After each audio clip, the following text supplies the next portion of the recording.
नमस्कार। निःशुल्क विधिक सलाह प्रांगण में आपका हार्दिक स्वागत है। मैं स्वप्निल श्रीवास्तव, अधिवक्ता, उच्च न्यायालय। सरकारी या ग्राम सभा की ज़मीन से अवैध कब्जा कैसे हटाएं, ये है आज का विषय और हमारे उन सब्सक्राइबर्स को समर्पित जिन्होंने बहुत दिनों से ये इच्छा जाहिर की थी इस विषय पे कुछ लिखा जाए, उनको कुछ बताया जाए।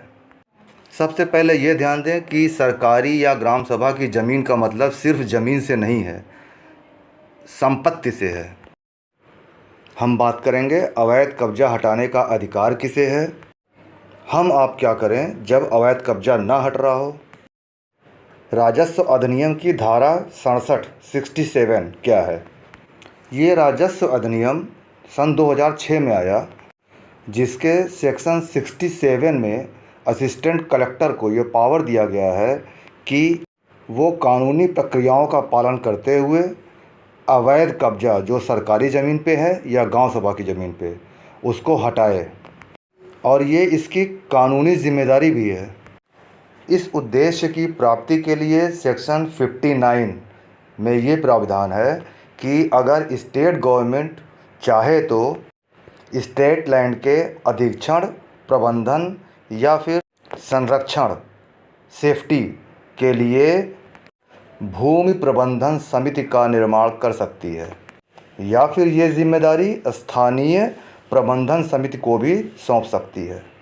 बात करते हैं कब्जा हटाने के कानूनी प्रक्रियाओं पर। लेखपाल फॉर्म RC 19 प्रपत्र 19 भरकर असिस्टेंट कलेक्टर को देगा, जिसमें अवैध कब्जे का जिक्र होगा। अगर आप चाहें तो ये काम आप भी कर सकते हो। इसके बाद इस पे संज्ञान लेते हुए असिस्टेंट कलेक्टर जो भी अतिक्रमण करता है उसको नोटिस भेजेगा, जो फॉर्म 20 कहलाता है। फॉर्म 20 में समय निर्धारित होगा। उस समय के अंदर अतिक्रमणकर्ता को ये सिद्ध करना होगा कि उसका अतिक्रमण अवैध नहीं है। अगर ऐसा नहीं सिद्ध कर पाता है तो उसके बेदखली की कार्रवाई शुरू हो जाएगी। परिस्थितियां ऐसी आती हैं कि असिस्टेंट कलेक्टर के आदेश से बेदखली की कार्रवाई हो जाती है और आप उस आदेश से संतुष्ट नहीं हो। ऐसे आदेश को आप चाहें तो कलेक्टर के समक्ष उसकी वैधता को चुनौती दे सकते हो, जिसकी समय सीमा 30 दिन है।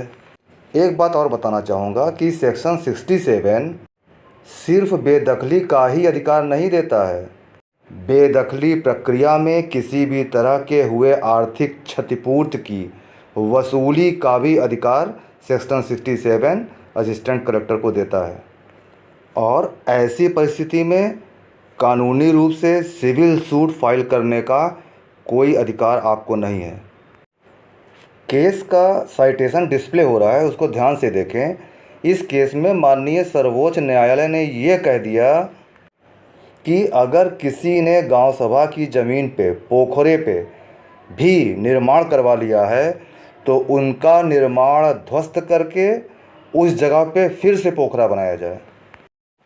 माननीय सर्वोच्च न्यायालय ने यह भी कहा कि इन सब काम को करने में जितनी भी क्षतिपूर्ति होती है उसे भू राजस्व की तरह वसूली की जाए।